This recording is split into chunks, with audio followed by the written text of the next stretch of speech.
All right, welcome to Steele the Show, episode five. Yeah, Five. five. Episode five. Listen, we were like, oh, we're gonna do this every 2 weeks. I like this once a week thing.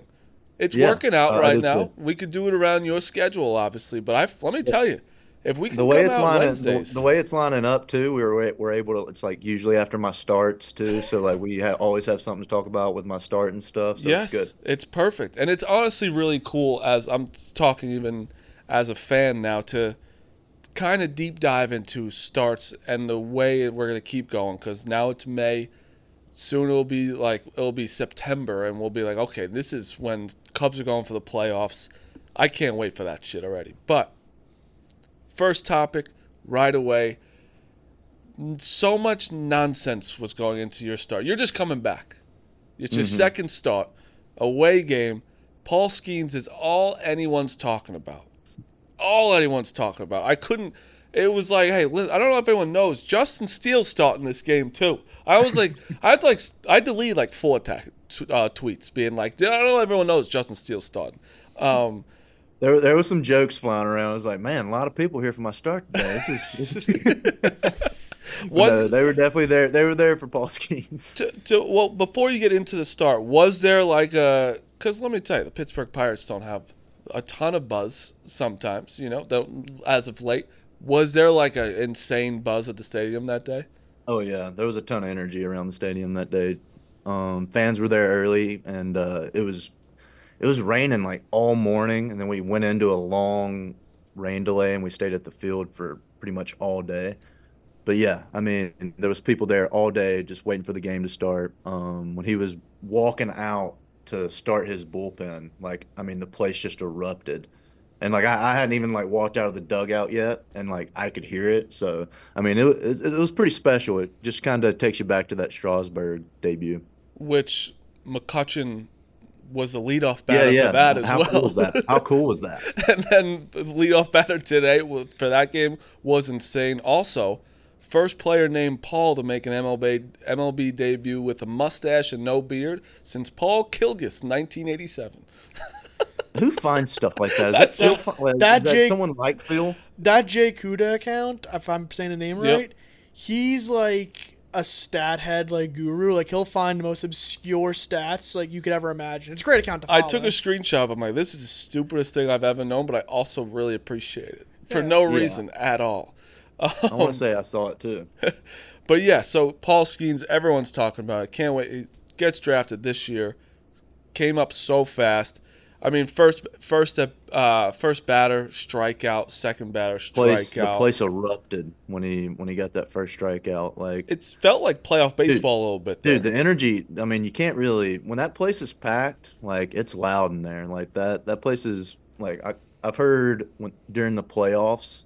That's one of the louder places in Hmm. MLB to play at. It's one of the only stadiums I really want to go to. Still Yeah. is there. It It's looks beautiful. it looks It's beautiful with beautiful. the downtown area in the background. You can see the bridge. It really is pretty. You were a little hyped up. I saw Yeah, 94. I saw 94 I on had the a lot of dot. 94s.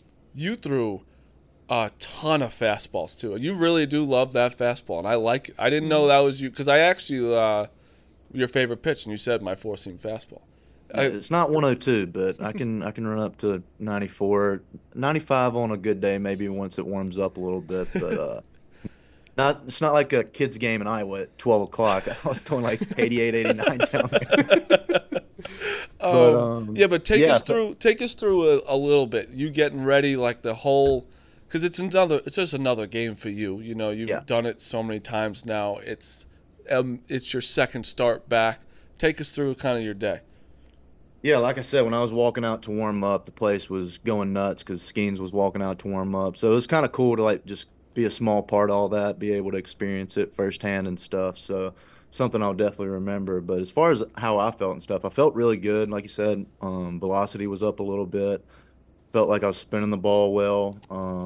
Yeah, other like I felt great. And then obviously just a few mistakes that the Pirates did what they were supposed to do with them.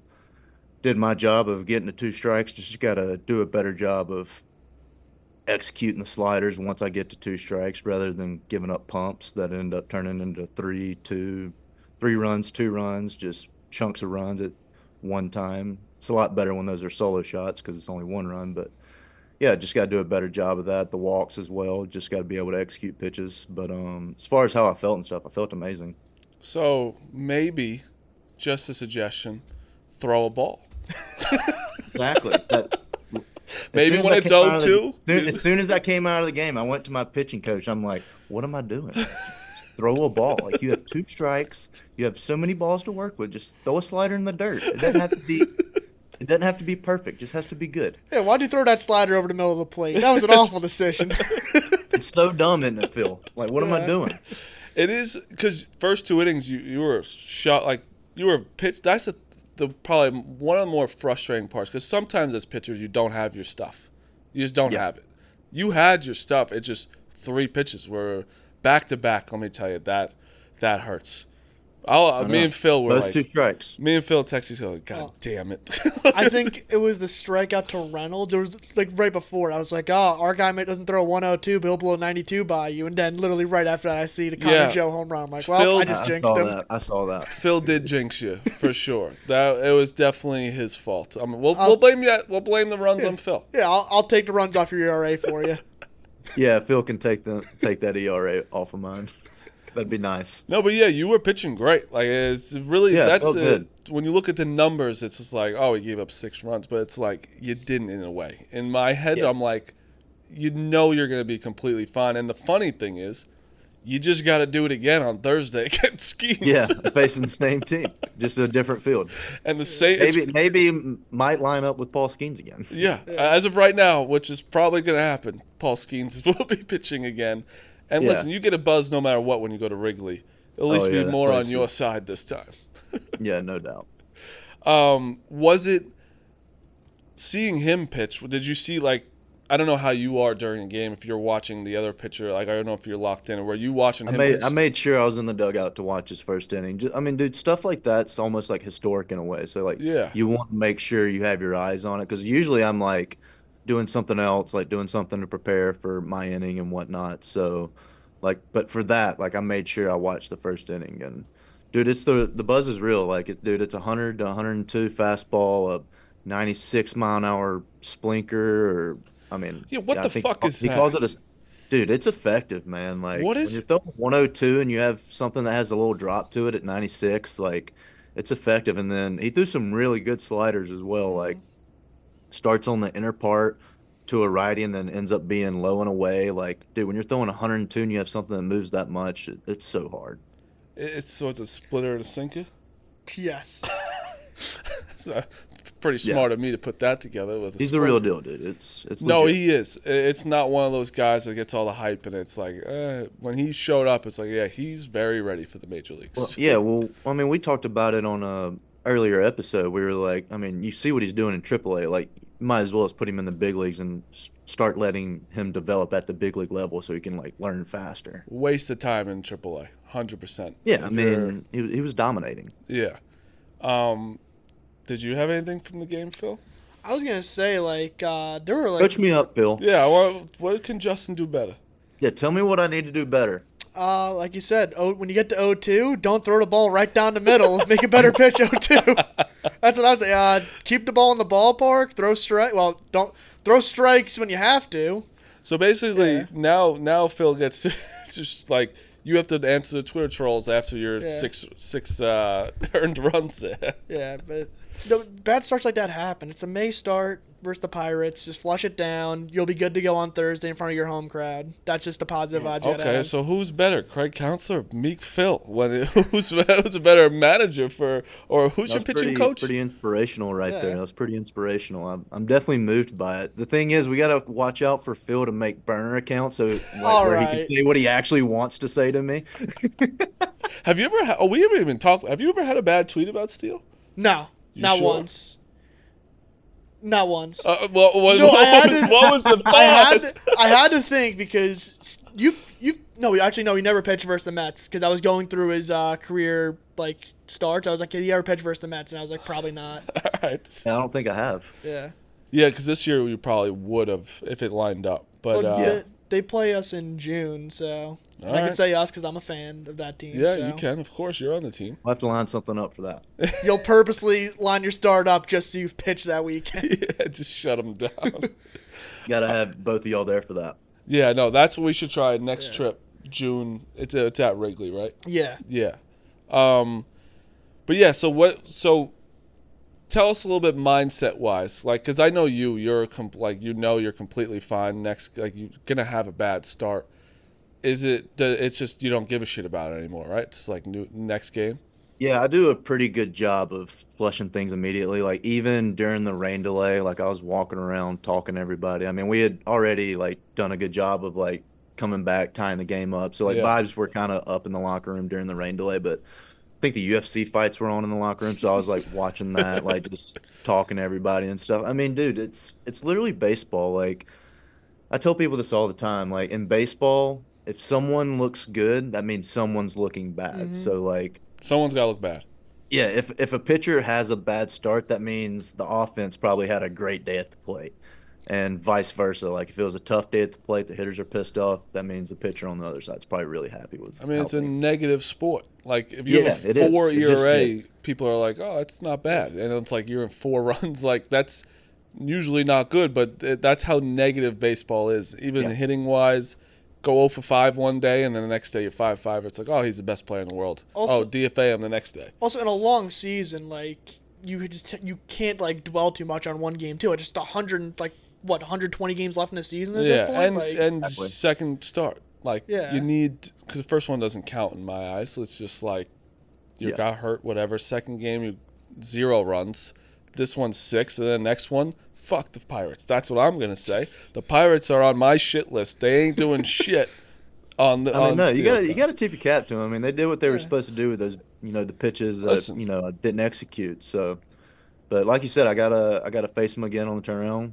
Got a chance to redeem myself. But kind of what I was saying, like, there's just always someone that's gonna look bad. Like that's kind of why baseball is beautiful in the way that it is, because something you have to learn is like when you do have them bad starts and them bad games, you got to learn to like take the positive from it. Like if you can find like one thing that like did end up making you better for the next day, that's a positive. Yeah. And then you just take that into the next day, and then next day you'll have a good day. So that's just kind of the mindset you have to have with baseball, because there's going to be so many bad days.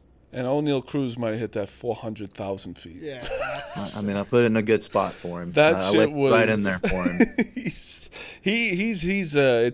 600 feet or ground out. I feel like Him doesn't- and I said it earlier. Him and like Ellie, they're kind of like the Wembies of baseball. Like they just 100%. most extreme like athleticism, like their throws across the field, like they're like 100 miles an hour. Anytime they touch it with the bat, it's 100 miles an hour. Like they're just like the Wembies. It's like if you put them in the 70s at this, what they're doing right now, they'd be like, what potion is he making in the dugout? Like, how is this person You're a right, human being? you're right. Like, that's just not what would happen. It's a good segue, though, because we'll get into some baseball, but it's been a huge topic. Me and Justin have been talking about it. Me and Phil have been talking about it. And the NFL and the NBA got into a little scuffle because it was I saw this. it was Austin Rivers, who, hey, Duke guy, so I like him. You don't like Austin Rivers? no, I actually do like Austin Rivers. I think he All has an underrated NBA career. Okay, wow. Okay, Phil.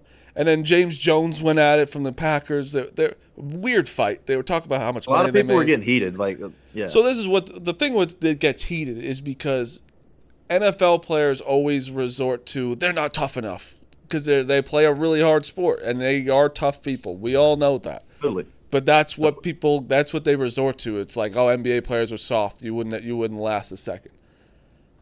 I'm not gonna lie. I think Austin Rivers is kind of right. I'm on his side. I think that you can put LeBron in any tight end position. He'll be great. I think that there's like these 7-foot guys that you can figure it out. They're running up and down the court. They I can don't know do about it. 7-footers. There's So never been a who- 7-footer in the NFL. That is true. But who's like? So do you think like if you put Embiid, a healthy Wow. Embiid, healthy? No, You hate no. Embiid. You hate But Embiid. he can't move up the basketball court. How is he moving on the football field? He's too big. Too yeah. big. If you put him at right guard, maybe not tight end. You can be like too tall, like too big for football. Like you got to still be like compact, explosive. But regardless, there's a ton of even like guards that can be a cornerback or a wide receiver. Like, No, I agree. I actually think he was right, but I think it got blown into proportion. But then it kind of trickled a little bit into the MLB, where people were kind of talking about like, I think the MLB might have more guys that can go to the NFL than the NBA. I saw that conversation happen a little bit. So we're here to say we're going to give our list, our top 5 MLB guys. Justin might have.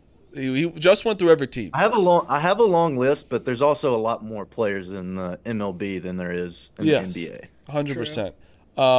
I'm gonna go ahead just real quick and say no relief pitcher can be in the NFL. But that's a lie. I think Mason Miller can probably be it. I do have one relief pitcher. I know him personally. You may go ahead and give it. Yeah, give it. Brian Hudson, reliever for the Brewers, he was drafted by the Cubs. Had offers to go play Ball State basketball. So he was a stud. He's 6'8". He's a stud basketball player, and I've played with him. He's really good. So we're saying that MLB can play in both. Yeah. I'm not saying he was NBA. I mean, I've watched him play. He's really good, but like I'm just saying like he was good enough to go D1 Ball State, which is pretty good school. I also have to. I think a lot of pitchers could probably play like quarterback in the NFL. Yeah, like if they that was another thing I was gonna mention. Like, dude, there's so many pitchers that can absolutely sling a football. Mike Talkman beat Jimmy Garoppolo in the playoffs in high school as a quarterback. What? Really? Yep. Wow. Might have been the state championship, but I want to say it might have been playoffs. But he might want to correct me. It could have been state championship. Shout out Talk. And Jimmy G's a guy that doesn't lose that often. No. Wow. Mike Talkman. Is our list going from MLB to NBA or NFL? NFL. NFL. Yeah. I say both. Or like, both. I mean, if you can. All right, start with your translate list. It translates. Start with your list right now.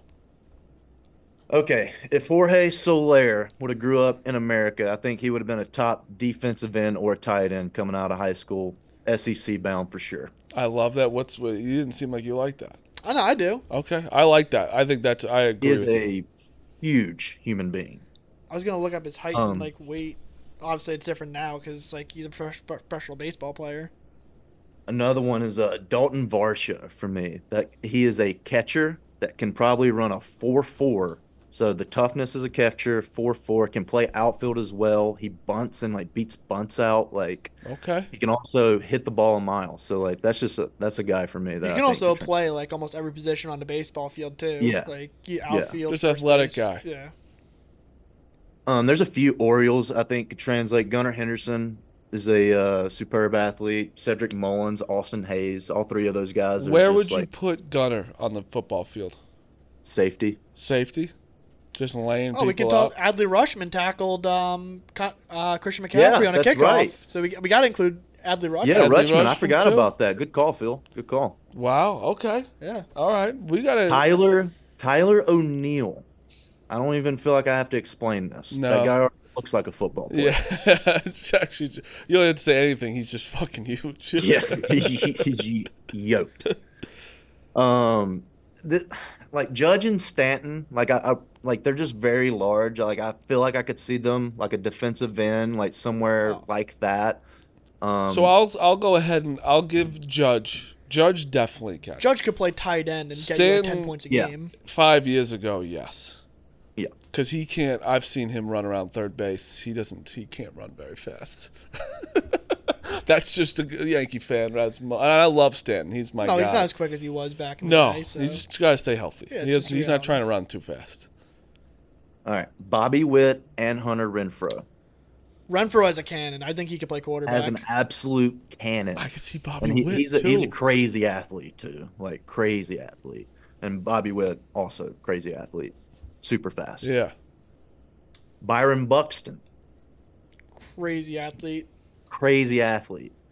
Dude, baseball's got a list. Yeah, and you're on what, 12 now? Like, yeah. And there's so many more too. Like, and you're probably still going. Keep going. Luis Robert, absolute freak.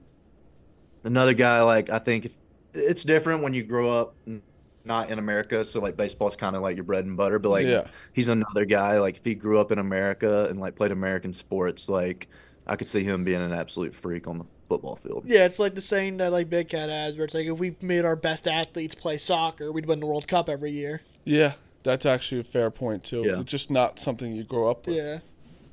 I've already said something about O'Neal Cruz and Ellie De La Cruz just being the Wembies of baseball, just kind of freaks of nature. That you could put them at wide receiver and You could put just- them at point guard in my opinion. yeah, you Yeah, put them dude. anywhere. Mike Trout and Joe Adele. Mike Trout, 100%. You don't Not- think so? Prime Trout, yes. Current Trout, Well, the yeah, one that's his banged up, back's I'd in probably shambles. I'd be a little hesitant. Joe Adele, crazy athlete. Crazy athlete. This one, I played against him in high school. I played baseball against him, Austin Riley. I know he's a freak athlete. Through 95, 96 as like a sophomore and got drafted as a hitter in the first round or second round maybe, but I think it was the first round. Like, I think he could sling a football probably 70 yards if he wanted to, and he could probably absolutely crush someone if he wanted I to. hate that guy, and I wish he played football. So just want to put that out there. He's a good guy, Mississippi No, guy. I'm sure he's a good guy. I don't like playing against him.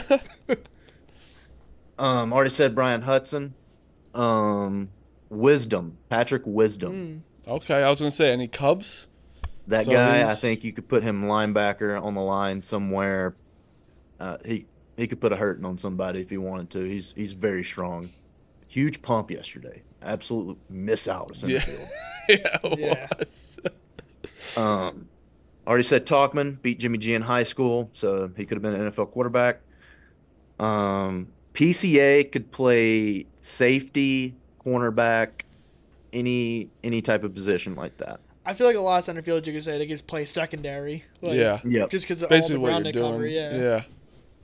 A few more. Will Benson for the Reds, just another freak athlete. I think he could have done whatever he set his mind to. He set it to baseball, and he's in the big leagues. So, Yep. here's another good one. Jock Peterson led Devontae Adams in receiving in high school. What? Justin He was their Research, leading receiver. motherfucker. Wow. He was the leading receiver on that team. Jock Peterson was?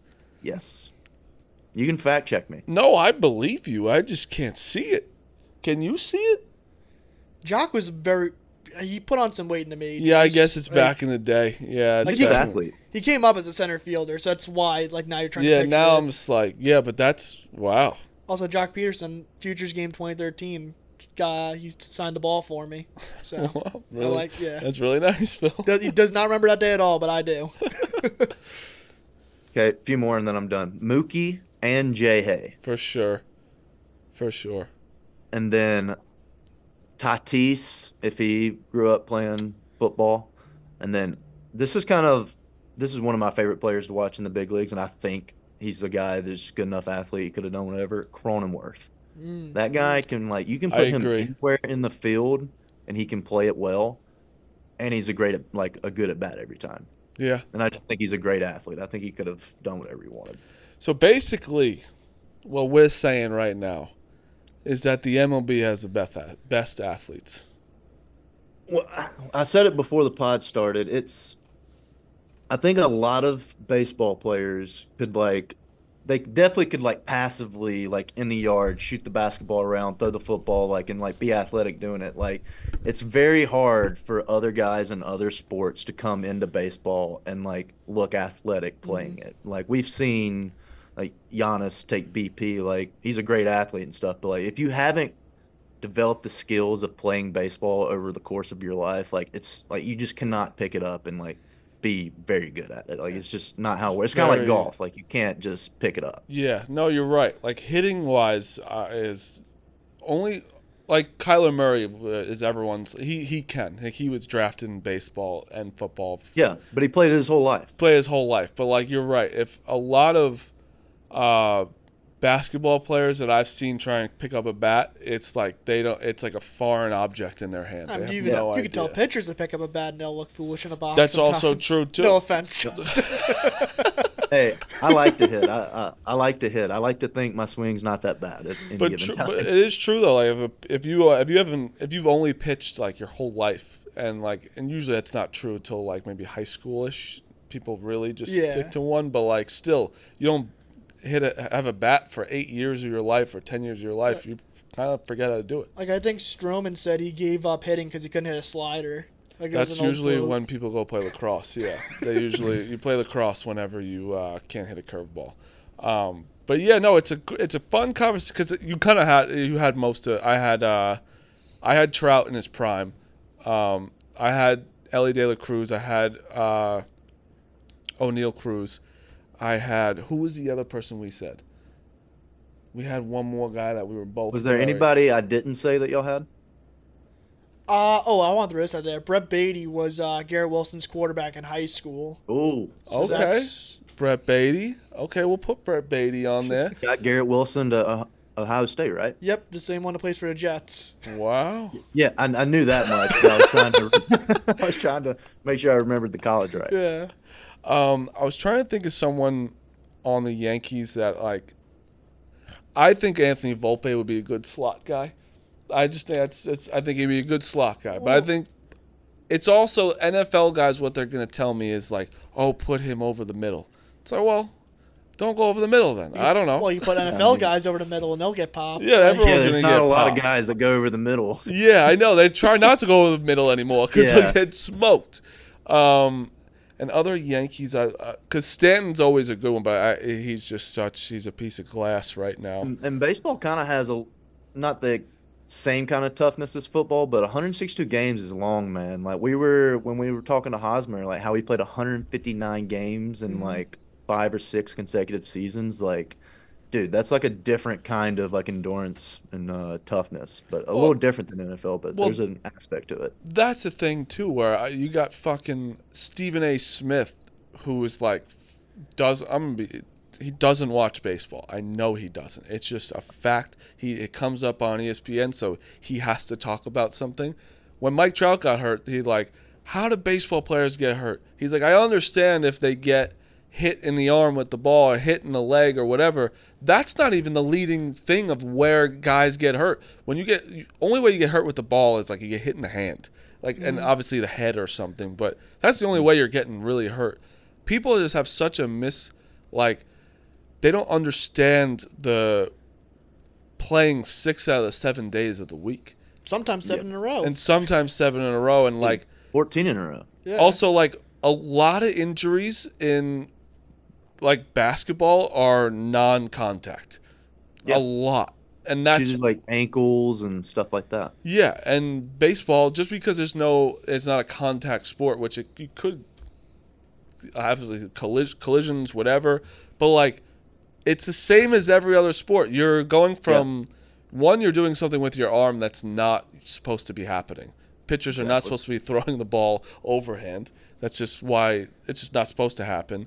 Like going from a 0 to a dead sprint, it's just like what football players are doing. They just get hit. So You're usually lunging for like first base or making a turn. So like you're doing different things. And you're playing for 3 hours of the day. It's just like I don't get why everyone's like it's just because you can't hit someone. It's soft. Like if anything's soft, the NBA is soft. I'm not going to comment. Why not? I'm not gonna comment. I understand him not commenting. Why can't you comment?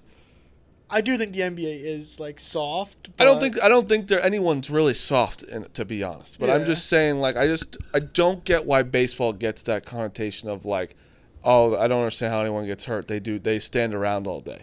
It's like that's just not what they do. Well, standing around all day is also like, let's say you stand for 3 hours. It's also hard to stand It's hard to stand for 3 hours. It's hard to watch a baseball game every day in the dugout. Probably is.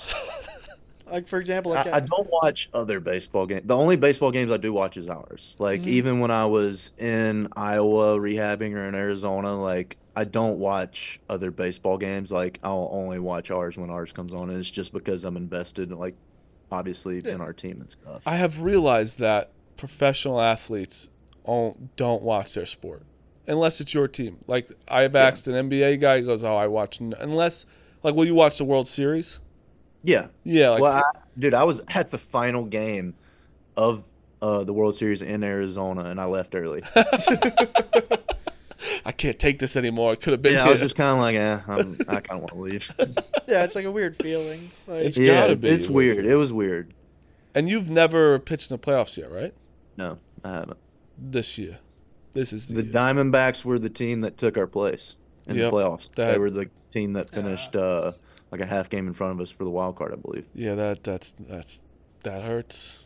Yeah, it hurts. Being in the World Series after that too. I was gonna say, like, as a starting pitcher, basically a fan 4 of every 5 days in a way. Like just watching your own team. Yeah, yeah, it really is. And dude, coming out of the bullpen, like we've talked about this, like with Mason Miller, like dude, you got to be locked in every single day, unless you go like back-to-back days and you know you have that other day off. Like, dude, so much anxiety with relief pitchers, just constantly having to worry about the game and stuff. Like, it's nice, like the day after I pitch, what good or bad, like I know I can relax that day, just enjoy the baseball game, cheer the boys on, like do whatever I need to do. Like, it's relaxing. It is nice. Yeah, starting pitchers haven't made. You only work 33 days out of the year. That's all he does. He sits Yeah, on that's his all I do, ass. Phil. He That's sits all on I his. do. How many tweets? He's probably had that tweet at least 10 times. He's tweeted that out. Yeah. It's- How do I get hurt? I only work 33 days out of the year. Before we get to our interview, we are interviewing Tyler Glasnow today, which I'm very excited for. Me as well. What's the mindset going? So a team you let up 6 runs to, 3 home runs. You come out of the game. When did you come out of the game? 4 innings.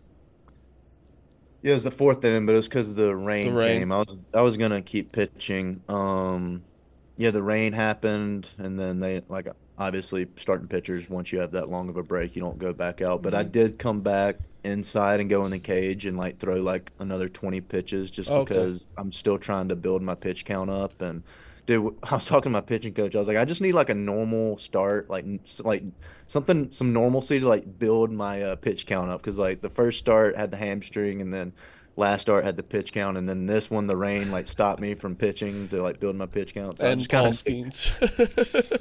Like adding Paul Skeenes, that is crazy. Like you just want a normal start, then your next one's Paul Skeenes again.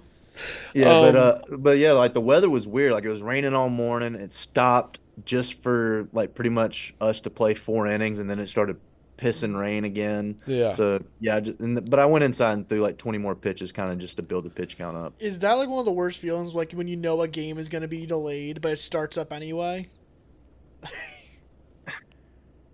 That's a good question, Phil. It's true. I would say the worst part of like rain delays and stuff is when you know it's coming. Everyone knows it's coming, but they make you sit there and wait all day at the field, like, and they'll wait till 7, 8 o'clock. They postpone the game, and then they just end up canceling it. So you're there all day, you didn't do anything, and then you got to play 2 games the next day or whenever you got to make up that game. So I would say that's the most frustrating part. But I mean, dude, it's like it's kind of like a double-edged sword. Like there's not really a way around it. Yeah, teams should just have a roof on their ballparks. That's about it. Yeah. I think it's crazy that not every team has a roof on their stadium. It makes me. You can't put one on regularly. Yeah, I know, but you should figure it out how. There's got to be somewhere. Hey, it rains a lot. Maybe let's just have it. But everywhere. that takes like weather, home field advantage, those kind of things True. out of it. Like, But can't you? that's like a why retractable football, one? like, but that's cool. That's the cool thing about football, like going into Lambeau in the playoffs, like when it's cold and like Yeah, those but guys they are used to play. it, or like New England. They play no matter what. Mm-hmm. Baseball, you got to wait. If there's puddles on the field, you can't even play. Well, no, I'm not necessarily saying about rain, but like cold weather. If Oh, there's a cold dome, weather, it won't be yes. cold. Yeah, If no, there's, I like, a love dome, it won't be cold. October baseball and Yankee Stadium when it's cold is, I think, But awesome. if you have a dome, it wouldn't be cold. But can't you retract? I mean, do NFL stadiums do that? I have no idea. I do get what Mario's saying is, though, like ALCS last year, Houston versus Texas, like 2 like dome stadiums didn't have like a playoff feel because it wasn't like you didn't see the It night doesn't, sky. yeah. It wasn't cold. You The weren't Yankees used to freezing. have the turtlenecks? turtlenecks, which I Yeah, loved. yeah, like that's like playoff baseball. You a turtleneck guy? No, but I'm just saying, like I know, like that picture in my head, like Yes. it's just like little snow flutters, like you can tell it's cold, like the game matters. Guys like, seeing their breath like when they start yeah, pitching. yeah. So 2 questions. Are you still on a pitch count for your next start? I threw 74, 75 in the game, and then I went and threw like 20 more in the bullpen. So I would imagine I'm at like 90 now. So like next one's gonna be like 90 to 100. So I mean that's not So really not a really pitch one. count anymore. Yeah. Because the first one was like 75-ish, right? Yeah, it was like 70 or 75. Okay. And then, so yeah, now what's the mindset of, because usually when you flush a game out after that, you play a new team. You're playing the same Yeah, yeah, exact yeah. team. How does that mentality, anything different? I mean, for me, like when I throw my bullpen here in Atlanta, just like that's usually when I work on things from the previous start. Like I'm just going to work on executing 0-2 pitches. Like obviously, I did a pretty good job of getting ahead in the count, getting to two strikes. Just got to do a better job of executing the 0-2 pitches, getting the strikeouts or the weak contact and stuff. Yeah, just execution for me. Do you review, like, do you watch film on yourself of like the last game, like of anything, or is it just I kind don't of, watch it nearly as intensely as you probably would think. I like as soon as we went into the rain delay, I grabbed an iPad and was just like going back watching the pitches and stuff. And I mean, I had a pretty quick like review of it and was like, oh, these are just shitty pitches I threw with two Yeah. strikes. Like, I was just just dog shit Yeah, it's today? not much analysis at all. I just threw some bad pitches. Like that's yeah, it. like yeah, dude, it was a weird game. Dude, that day ended up being so long, and Yeah. I sat in the dugout watching the second part of the game. And I told JMO, I was like, I feel like I pitched yesterday. Like I don't even feel like I'm watching the same game. That's great. Um, yeah, so now, last thing we wanted to talk about was these stats are coming out again. The Giancarlo Stanton's swinging 80 miles an hour. People get obsessed with it. And this, Phil, read out the tweet that you said, because I saw this tweet, and people just have these asinine takes sometimes. And they try and shit on Giancarlo Stanton for just because some guy. Listen, he was an MVP. Here's the thing: nobody's shitting on Giancarlo Stanton to his face No. because Yeah. he's eating. And he honestly, I give him a lot of credit because he's been in New York for a while. He obviously hasn't had the most success. He's had some success in the playoffs, actually. But he hasn't had the most success. He hasn't lived up to the hype. But, like, he does keep a level head of, like, with media, social media, all the nonsense. He gets shit on a Handling ton. being booed by your own fans is like a very underrated skill. And he's never freaked out. Like, you've never heard anything with what did No. Stanton do, you know? Like, he's just, like, always even keeled, and he goes out there no matter what. And I love the guy. I have the actual tweet. The fact that Giancarlo Stanton swings the bat that much harder than the entire rest of the league and is not a clear first ballot Hall of Famer is so disappointing. Guy could have been an absolute legend. On the other hand, if StatCast didn't exist, almost nobody would know who he is. So if StatCast didn't exist, you wouldn't know who Giancarlo Stanton was. That's a lie. I would know exactly who he is because he's fucking really good at baseball. When he was with Miami, he hit all those homers. Like that was before like He won- Statcast was. He was the in his MVP? debut. He was the MVP before being Yeah, traded to the MVP. Yankees. Sorry, Yeah. excuse me. No, it's just like, yeah, you're hitting, yeah, no one cared about the StatCast shit back then. I just, people just like to say, and now listen, we have two people on the show here that do troll a little bit. He trolls way harder than myself, but my face is on it. Oh, my face is here, so I could say what I want. Like it also like before Statcast, like anybody can use their eyeballs and tell that the ball is being shot out of a cannon when Yeah. it comes They've off of his bat. Never Like, seen a ball fly off the bat like this.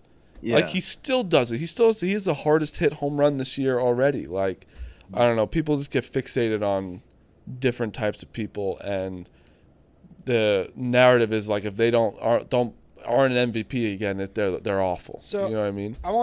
So the bat speed data being made public, is that stuff that like a team like the Cubs has had like for a while, but now just the general Oh, yeah. public has it? Yeah, I figured that was like Yeah, something. yeah. They've been able to measure bat speed for a while now, and I think the thing that every team, or if like I don't know if they have it figured out, or like it's correlating like what numbers like matter in what sense to each swing. So like I know they're paying attention to how long swings are, how fast they are, like how long the bat is staying in the zone and different things. So I feel like the science to it now is kind of developing like or like scouting like what translates to the big leagues and like what should we be looking for. Like I think that's kind of the next step. I don't teams are probably already way ahead of it than I'm already thinking, but it's just kind of where my head goes. Yeah, like on the other side of the spectrum, Luis Arraez is slowest bat speed amongst qualified hitters, like 62.4 miles an hour. It's like Luis Arraez is still like one of the best hitters in the sport. Guy won a batting title. And that's where you go back to the stats. It's like sometimes just watch him play baseball. Yeah. And just see how good he is.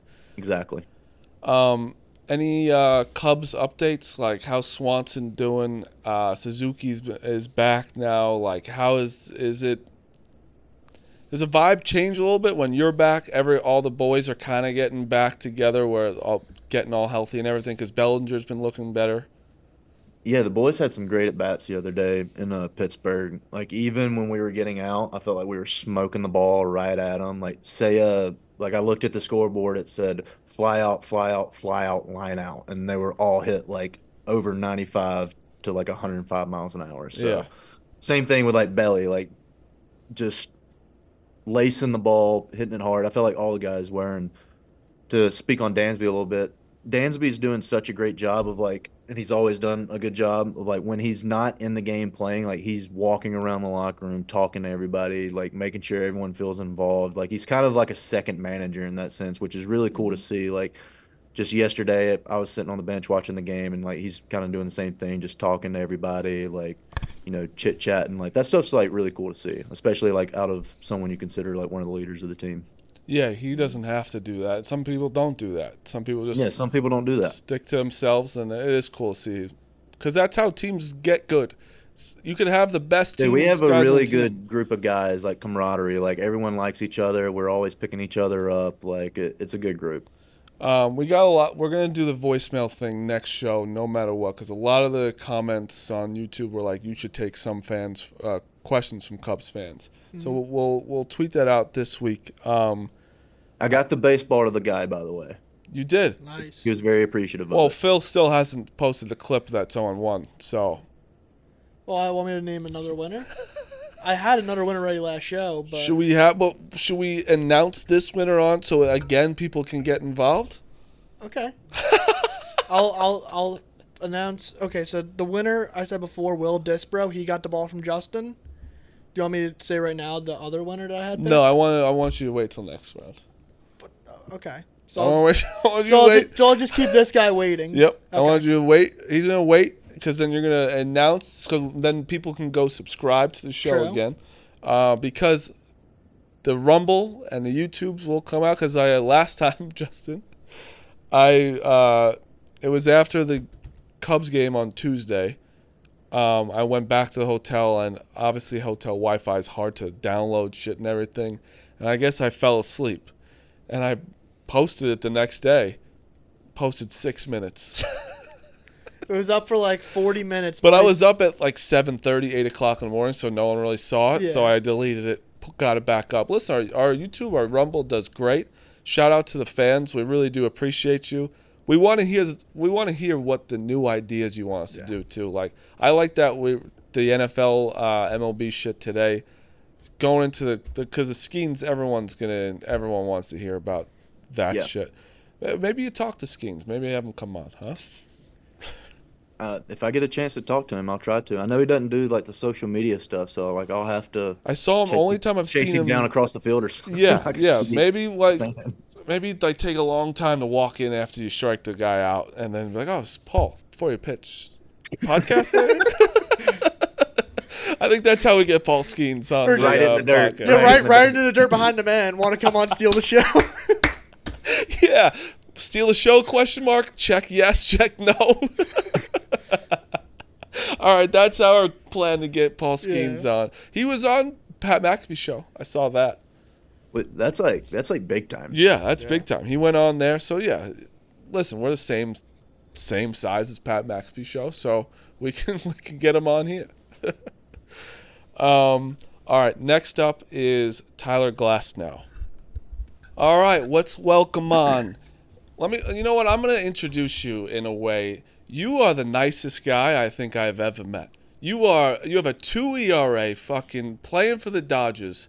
And this guy's like DMing me being like, sorry, I got to move my got to move my, I'm moving something. I'm not a flake. I swear to God, I'm like, I'm best friends with Tyler Glasnow now. He's like telling me that he's sorry. I'm like, dude, I am so happy that you're coming on the show, so I don't give a shit. So I appreciate you coming on now for the show here. But this is Tyler Glasnow. How we doing?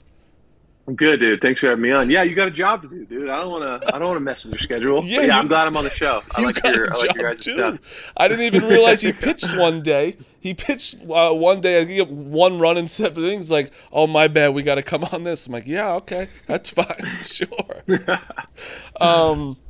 But yeah, let's get right into it. My biggest question for you, going from Pirates to the Rays, and then now the Dodgers, right? You're going from 2 teams that are not huge market teams to the biggest market. And you haven't skipped a beat at all. But, like, how is it? Has it been different at all in your mind of, like, the more media, the more nonsense? Or, like, what's been the biggest difference out of all of them? I think the biggest difference is definitely the media in terms of like how many cameras are around and stuff. For the most part, though, what's most surprising to me is like it doesn't feel that much different. Like the only difference is when the media comes in, there's a lot more. But in terms of actually playing baseball and like going about the field, showing up to the field, doing your stuff, it's the exact same. And I think the Dodgers GM used to be the Rays GM, and they kind of built it out. Like he built out a lot of stuff with the Rays, and then I got here and I can see the similarities. Like it's very, very similar in how they operate, like putting the team together and like the work day. And then, yeah, like I said, the only difference is really the cameras. But it's honestly shocking. Like I thought it would be completely different. Like, all right, what's this big market team going to be all about? And it's just baseball. It's the same stuff. And then there's just, yeah, more cameras, more questions. But you don't really notice too much of a difference. Would you say like there's something different that you've learned from like each organization? Because like for me, like I've been with the Cubs my entire career. Like looking at the Rays organization and like the arms and like how they just always develop talent and just kind of have a knack for it. Like I kind of wonder, like, is there something specific they're doing, or like maybe there's something you've learned differently from each organization each step of the way? Well, for me personally, the biggest difference from the Pirates, they were kind of, when I was there anyway, I know they're kind of better with it now, but they didn't do any of like the TrackMan stuff or any like kind of analytical things. So a lot of it was very much like every player kind of threw the same. It was like, we don't want to give up home runs. We get sinker sliders type of mentality. And then I got to the Rays and they were very much like, you have a carry fastball. You should be pitching at the top of the zone and you don't throw strikes. So just throw it down the middle. And the chances of you throwing it down the middle are 0 anyway. So just like throw strikes. So they simplified my approach. I think for the whole of everybody, I think the Rays were really good at finding guys that struggled in previous or in other organizations that had like amazing stuff, and they kind of would tell them the same thing, like just set up down the middle, stop throwing 4 pitches, just throw your 2 pitches if you're a reliever, and the best pitch, just throw it more. Like when in doubt, throw your best pitch. And I watched like so many guys struggle in previous organizations go to the Rays and just become like dominant relievers. And then the Dodgers are kind of on that same different. Obviously, like they kind of have like a different game plan, but for the most part, they're really good with like the numbers and utilizing and trying to make a pitcher the best pitcher they can be. They're very good at like game planning and like pitch design stuff. But the Rays and the Dodgers are pretty similar. And I think the only thing that they've changed from the Rays to the Dodgers was like I had a 2-seam, I guess, a little bit with the Rays, and they were like, it's kind of like in a vacuum, my 2-seam sucks. Like, but I think paired with my 4-seam, my slider, and my curveball, the Dodgers were like, you should throw that a lot more. And I've been throwing it more, and it's been like opening up the zone for me completely. So just like small little changes here and there. See, now it's really interesting. That's kind of how it is from the outside looking in. Like I said, I've only been with the Cubs, so like, it's just kind of what I've observed as well. That's crazy. They're telling you like, so Pirates, you were kind of just what you've been doing all your life, just pitching. You're good, but then you finally kind of zoom in, because we talk about everyone looks at numbers now. There's so many abbreviations of things that I don't understand still. There's so many things that I'm like, all right, I don't give a fuck about this. Throw me a strike. To me, as a fan. But you're saying like, hey, so the Dodgers saying open up your curveball more, and it's open. You're saying it's been helping you a little bit too. They're 2-seams. So like I always, everything I throw has a left movement to it. Like I cut it. I supinate, which is like I turn the ball to the right really well. I can't throw a changeup. I'm not really good at throwing anything that goes that way. But the easiest thing for me to throw that goes that way is a two seam. So I can still seam shift it, be like behind it, and then run this way. So when guys would face me previously, they would like you just if you're a righty, you just go look out over, like look in, and anything that starts in, it's go, like swing because it's going to move away from you. So now if I can throw something that like is going to move into someone, people can't really sell out on all of my pitches. So I just think it's something, just because it's not good statistically in like a vacuum doesn't mean it doesn't help out my repertoire. So it's just like opening up the zone kind of fully for me. Don't you do that shit, Justin? Yeah, I was just about to say I'm kind of the Yeah. same in a sense. I'm just on the For sure. like I'm left-handed throwing inside to righties, and kind of same Yeah. with my two seam. Like when I face a good lefty that kind of figures out like just lean out over. If it starts middle, it's going to end up away. Like this, my sinker's not the best metrically, but I use it to lefties just to like brush them off, run it back in on them, like something coming back in on them just to keep them honest out over the plate. For sure. Yeah. I just think anytime someone can come up and be like more comfortable than not, just being, all right, I know that it's just going, everything's this way. And then you throw something in there, they're like, all right, I'm not comfortable anymore. Like I have no idea what this shit's going to do. If he misses in, it's going to hit me. If he, like, so it just has made my life a lot easier. Baseball nerd Phil next to me's got a hard on at the moment. This is good baseball. This is good baseball chop. Right This here. is like got me excited. This is very good information to store. Like, It's great. It's interesting. But it's just so funny that how much fans don't know. Yeah. Like we all like no matter, it doesn't matter. We don't need to know anything. We could if Justin gave up 6 runs last game, DFA him, like just get him out. That's what fans do. Yeah, I had a couple. I faced the Nationals this year and gave up 6, and I had a lot of those. Fucking stop! Oh my God, come on, Dude. I swear I'm not that bad. Hey, it's a jungle out here. It's a jungle. Yeah. Yeah, it's gnarly, dude. Have you noticed too that like, because back in like part of the game is getting death threats. That's just how it goes. You get all the hate mail and stuff. But now that gambling is legal, it's like I'll go out and throw 7 scoreless innings, but only have 5 or 6 strikeouts, and they're like, "You piece of shit, you didn't hit the over." I'm like, "What the fuck do you want me to do?" Like, it's hilarious. Like, no matter how you pitch now, someone always is going to lose a bet. And it's always your fault that it happened. Bro, So I don't play in the game. I say, oh, Glasnow's going to have 7 strikeouts. I get the death threat that I gave out. Yeah, exactly.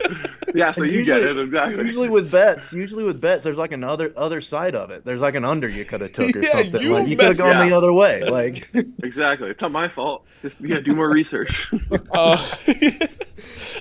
Speaking of the media though, so you go to the Dodgers this offseason, and then obviously Ohtani goes there, Yamamoto goes there. Like any other team you go to, you're the like, holy shit, we got Glasnow, Like, to be honest, as a fan, and then you get Ohtani and you get Yamamoto. Obviously, all the stuff is happening with Ohtani and his translator. Was that hard to deal with too? Like making sure he's good because he's new to the team, or like the clubhouse. Like, how was the clubhouse with everything going on? He was pretty good with all of it. I think early on, like I'm sure it affected him, but he was like, he can compartmentalize stuff. Like he kind of comes to the field. It didn't seem like it affected him at all. He was still exactly the same. He didn't have any sort of like weird thing going on. There was no extra like weird stuff in the clubhouse. I think he knew early on that he had nothing to do with it. So he was just like, all right, this is whatever it is right now. It's annoying to deal with, but it's going to go away. And yeah, I honestly too, it's pretty impressive to watch him not only be like the #1 face of baseball and do all the stuff and all the added stress. Like the guy doesn't stress out at all. All that time during it, he was just the same, like smiley, happy guy. And I think he just knew nothing, like he didn't do anything. So I think it was easy for him to just be like, all right, this is annoying, but whatever. But I respect the shit out of that dude. It's crazy how like he'll come in of like a game, he, I don't know, doesn't hit well, goes 0 for 4, gets blown up. He'll come back in the cage and just like, oh well, like he's just crazy. Like he's so like, he's just a very stoic person who's always very smiley, and like I just don't think he stresses on a lot of that stuff. Also very rare he goes 0 for 4 too, so it's pretty rare. But y'all have a good group of guys over there as well to like kind of deal with that kind of stuff. With like Jay Hay, I played with him a little bit. He's a great guy to have in the locker room to just kind of keep the locker room where it's supposed to be. Mookie Betts, Freeman, and all those guys. Y'all got a good group as far as that kind of stuff goes. Yeah, I think that's like a huge thing with the Dodgers. I think a lot of times like they'll obviously like if the person has to mesh in the like we do not have a single bad teammate. I think that's Andrew's biggest thing is like no matter how good the person is, if he can't like mesh within the clubhouse or there's any sort of drama, whatever, like the person's gone. So we just have our clubhouse is super tight. It's nice to kind of coming from like the Pirates and the Rays, small market. You're gonna get a lot of guys to go in and out, and I think with the Dodgers, it's like the team is the team. There's going to be small changes here and there, but everyone feels very much like a part of the team. It's like a one unit type of feel. So it's very like feels like a family, you know? Yeah, the Cubs do a good job of that as well, I'd say. Yeah, for sure. Hopefully the Yankees do, please God. I hope they do, because I'm so fucking glad you're not in the AL East anymore. Thank God. We were just talking about it before, actually. We were talking. Did you see that big thing online of Austin Rivers said 30 guys can go to the we could put them in the NFL and nothing would change? Did you see any of that argument?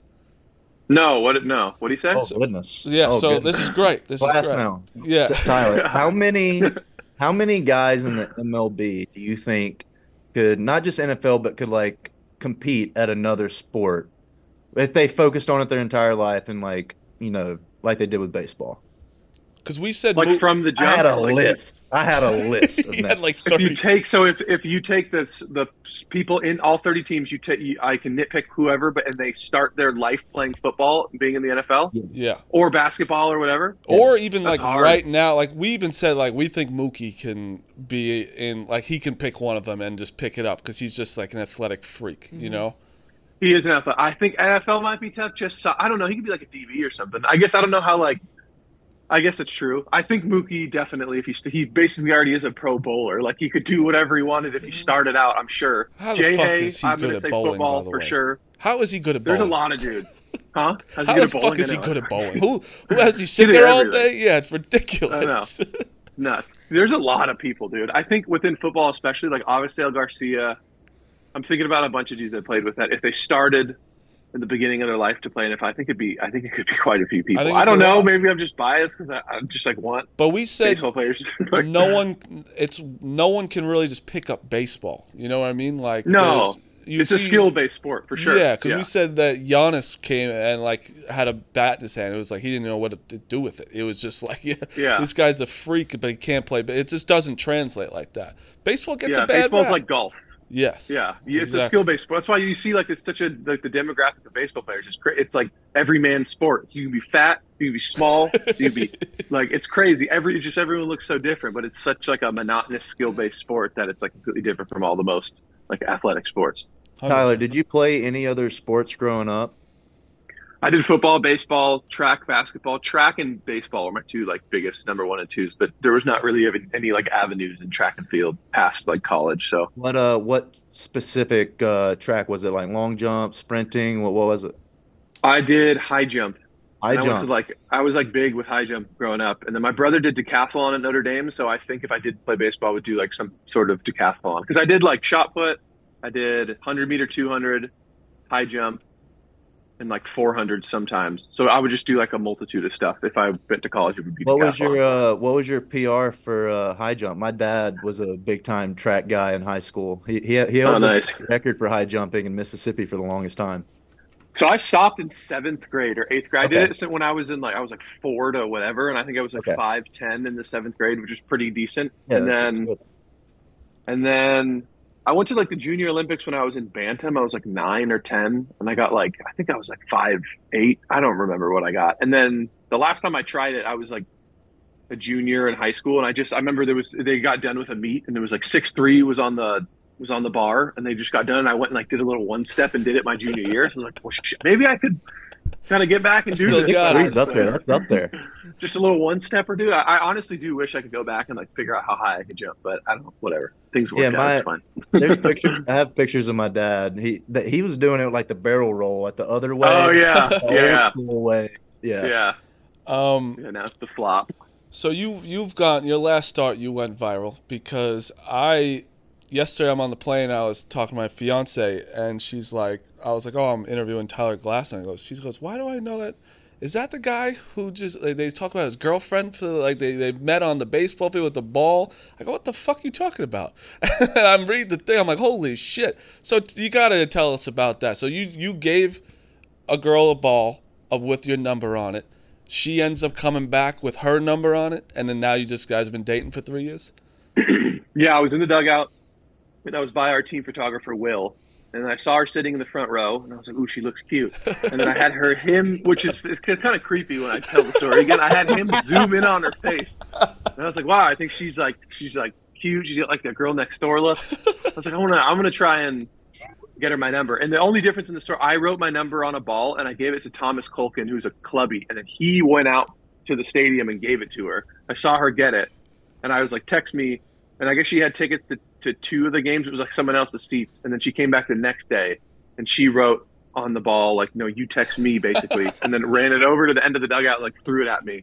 And I was like, "Oh, that's pretty funny." And then I didn't even think much was going to, I thought it was just more like, "Nah, this is funny, whatever." And we went out on our first date and I was like, wow, this girl's like super cool. So it worked out, and then we're still dating. We said that's a baller move. Like, most people get that, like, holy shit, I'm going to text him like right away. And then she's like, nah, I'm going to bring this ball. Yeah, I thought it was hilarious. That's awesome. Great That's kind of move. That's like the old school playbook, I guess. I'd always tell my coaches that story too, and they're like, "Yeah, that's what we always used to do. We would take, like, before social media, we'd always throw a ball to someone." And I was like, "Oh, okay, cool." Oh, wow, that does not happen anymore. There could be a romantic comedy made about like y'all's story. Like that sounds like a movie. I know. I'm glad it's a good story too. I'm glad I didn't like meet her on Raya or something. But not like there's anything wrong with that. But this is a better story. No, it's so true though. It's so true. Like, you have a story now when someone asks. It's not just like, I swiped left or right or whatever it is. Yeah, exactly. Let me tell you, it's very infuriating seeing how good your hair is. It really is. A guy has to wear a hat most of the time. It's very infuriating. But LA, do you get noticed a lot more in LA? I've been to LA. I'm not a big. I've been to LA. I'm so confused by it. And New York's the same way. No one looks at. I could walk past Aaron Judge sometimes, and it'd be like, there's Aaron Judge. Okay, that's a lie. You can walk past Aaron Judge and recognize. Me myself, I'd recognize. I'm saying that sometimes people just walk by because they see famous people. Sometimes I feel like. True.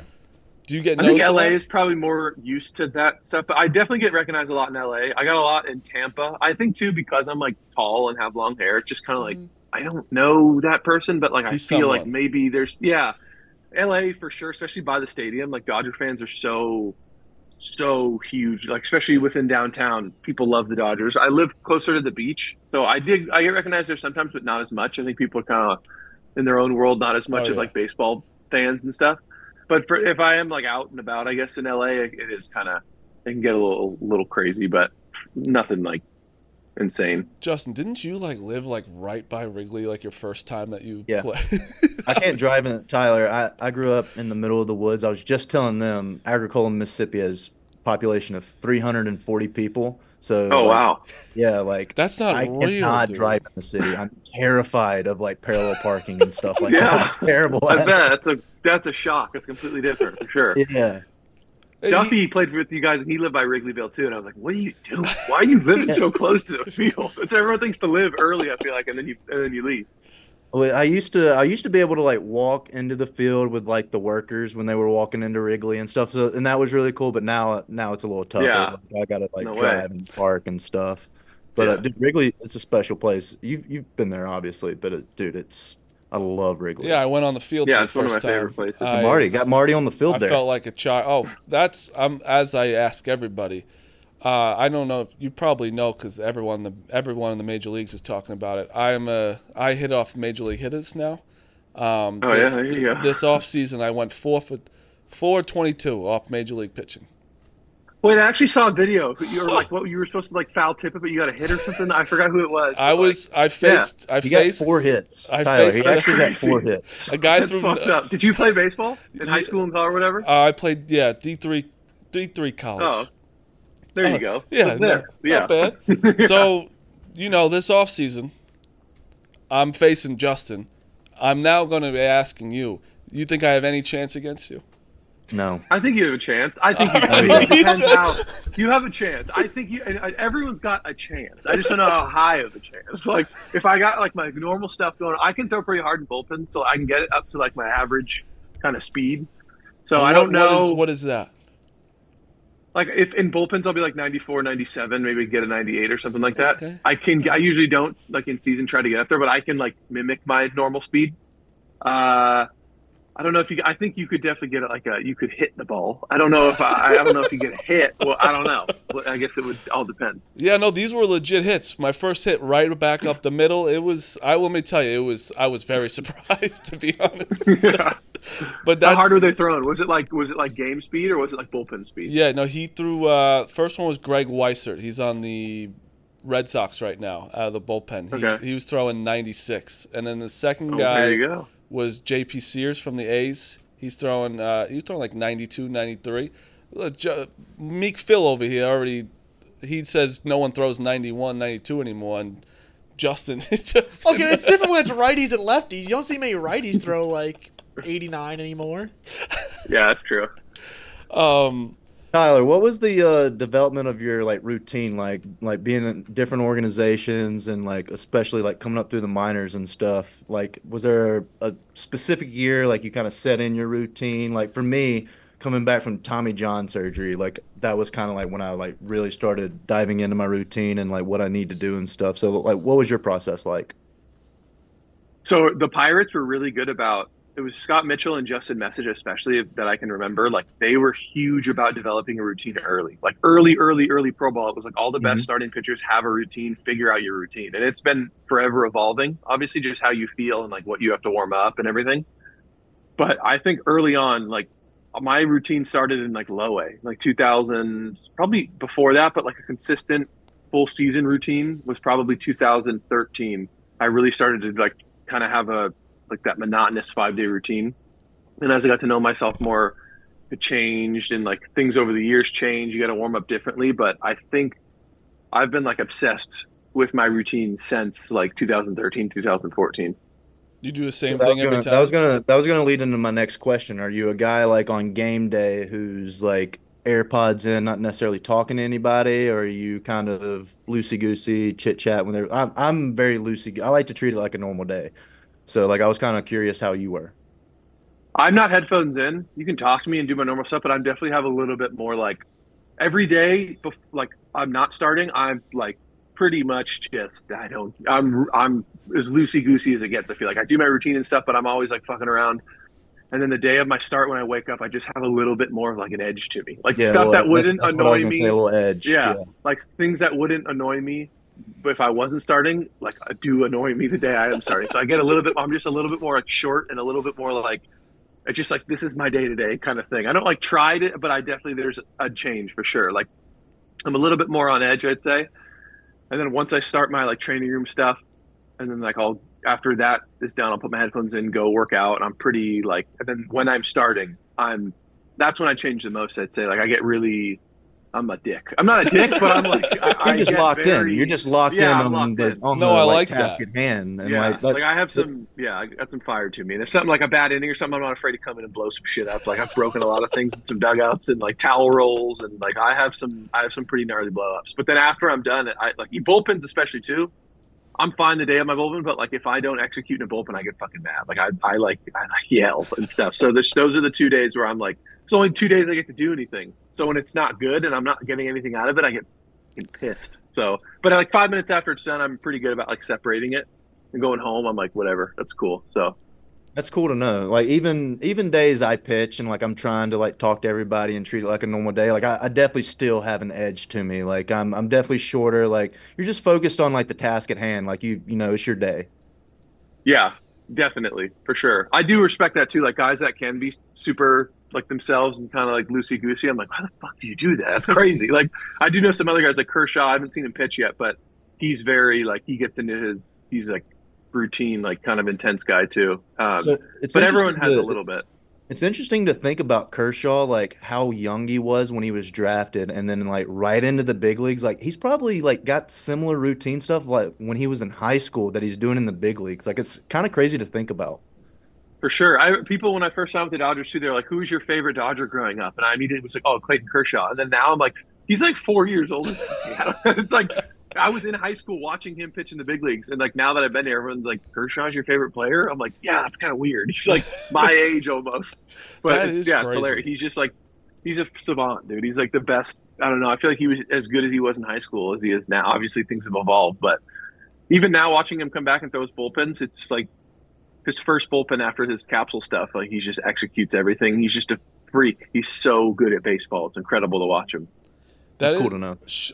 Who was Scherzer was also a guy where it was like, don't talk to him before a start. That his eyes will start changing colors and he'll kill you if he starts to do it. But it is pretty cool.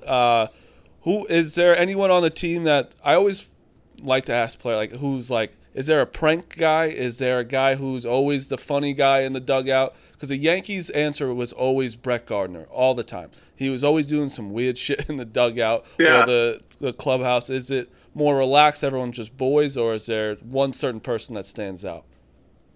Kike Hernandez is always cracking jokes, like doing something or dancing. Like he's always the guy who keeps it loose. Miggy Rojas is the same way. I would probably say those two. I'm trying to think of anyone else. But yeah, like Kike is usually like just a funny dude. Like he's always joking around, having fun. Who's yours, Justin? Dude, Jan Gomes. It's not even, dude, anytime we're sitting in the dugout together, and at Wrigley specifically, and he'll be like, oh, look at that plane right there. And every time I look up, he'll just chop me right in the throat. And like, dude, I don't know what it is. Like, I fall for that stuff every time. Because like my mind's never there to like be pranking or something. So like, I'm the guy that falls for it every time. Yeah. Do you have anything left, Justin? I got one more. We got to ask every guest. I'm good. Wait, can I ask one thing? Oh, sure. I'm just letting you know. I have to preface this guy next to me. He's a human troll. So that anyone that I actually don't even want to know what you said about him. Okay, I'm not gonna say that either. What'd you say about him, Phil? I thought you were an overrated pitcher, but now I'm talking to you, and I think I like you now. So you're probably rated in my mind now. Tyler, this guy, Eric Hosmer had this guy blocked, and we had to get Hosmer to unblock this guy. Yeah. We're trying to learn. We're trying to. The point of our show is to have a internet troll actually speak to the human beings for once and realize, wait, they're not that bad at people. I was like, and they can, they're actually good pitchers. Yeah, I was like, Glasnow is not really that durable in his career, doesn't throw that many innings, kind of a strikeout merchant. I'm like, I got talking to him, I kind of like him, I'm gonna root for him. There you go. But what was your question? I appreciate it, thank you. So, how'd you find out you were getting traded to the Dodgers? It was kind of contingent off of like an extension type of thing, but I know that they like initially had the trade done, then I had like a certain amount of time in which I had to like negotiate my extension. I had like 72 hours or whatever. So I think they had the package done, and then it was like talking about if I would go there for long-term type of thing. So they did the trade, talking to my agent, and then that's when like the negotiations and stuff started, and then I agreed to the extension amount, and then we said yes, and then the trade went through. That's a scary 72 hours. Yeah, like it was weird. It was kind of, for me though, I was like, whatever, it's cool. Like it's a win-win. If it doesn't happen, like, you know what I mean? Like it's also like the raise or I get trade, like whatever. Like life-changing money agreed to in a matter of like that quickly. But I was only asking because one of my friends, a fellow troll, I wouldn't call him a troll. He apparently found out about like you getting traded there, like maybe a day before like Ken Rosenthal reported, and I was like, how the hell did this guy know? So I was wondering, it's like maybe he knew before you know. It was like some guy in college, right? MLB nerds, yeah. Yeah, I remember seeing that too. And people were like, "Who the fuck is this guy? How does he know?" I was like, "How does he know where Tyler's going?" And it's fucking Phil's friend on the internet. Oh my god. Yeah, here you go. That's crazy. But and it's also like, hey, the Dodgers not a bad team to get traded to, and to get a lot of money. I was super excited. I'm from LA. I was so stoked. It was really cool. There was a couple teams I wanted to go to, and it was like a short list of teams, and they were on it, and I was just excited to go there. Yeah, that's helpful being from LA. I didn't Congratulations on that, dude. That's awesome. Signing appreciate it, brother. Thank you. Going back home and stuff, like that's special, man. Congratulations. Thank you, man. Appreciate it. Well, that's the last question then. LA, did you know when you were growing up, did you know what vodka sauce was? Maybe, I don't know, growing up, but I knew like at some point when I was like I think I knew in like high school, maybe, probably. Okay. All right. Well, so he's from, like we said, 327 people live there, which is just outrageous thing to say. But he had no idea what vodka sauce was growing up until like you got to Chicago, basically, right? Yep.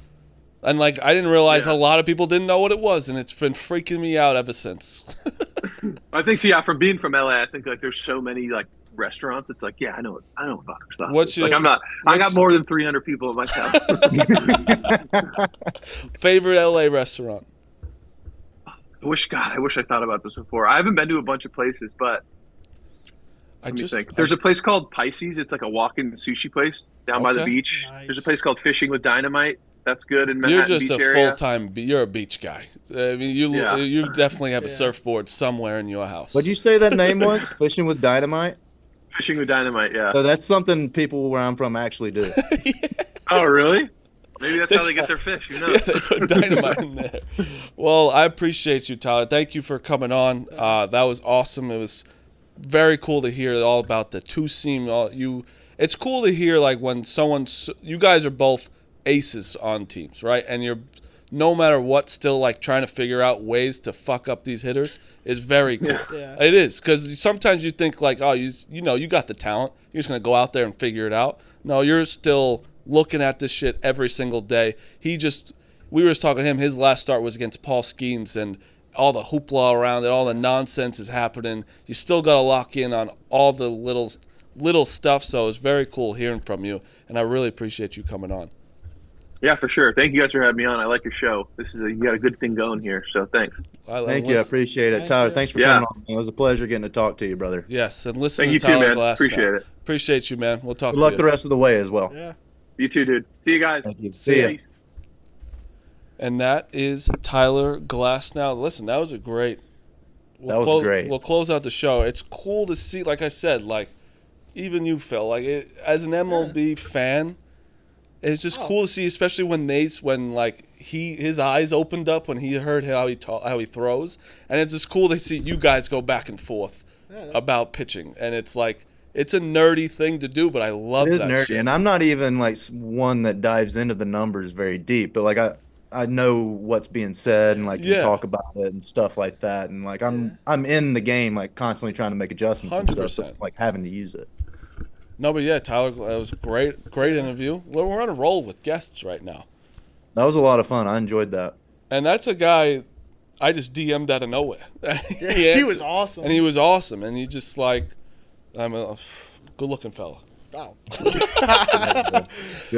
Good head of hair. Good head of hair. Let me tell you, when he got on this Zoom, it's like, I just don't look like that He when I had get to on have been Zoom. right out of the shower with that hair. Oh, my God. He might have just conditioned. He had to condition that head right there. we may not have a better looking guest on the show. I think No. I can confirm that. Listen, when they look at me and you on the screen too, they're like, "Oh my God, what show am I going on to?" But yeah, great show. You probably got to get going to the field soon. Yeah, I got to get going. It was a great show, though. Yeah. That was Great fun. show. We'll be back.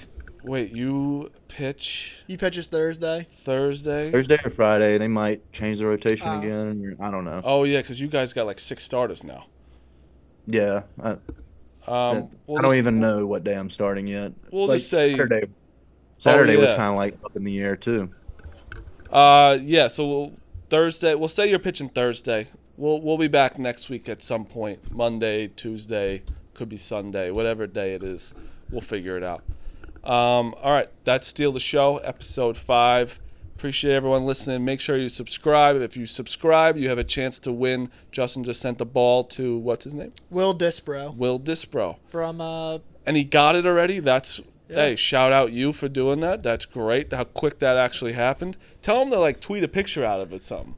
Say, hey, did you get ask him from Steele the Show, from us, not from Justin. Are our DMs open on Twitter? yes, they Okay. should be. Any guys have any questions, anything? We want to hear from the fans, whatever you guys want. But that's the show. Good luck at your next start, Justin. We'll talk about it next episode, and see you guys soon. Thank you. Good episode, fellas. I'll holler at y'all.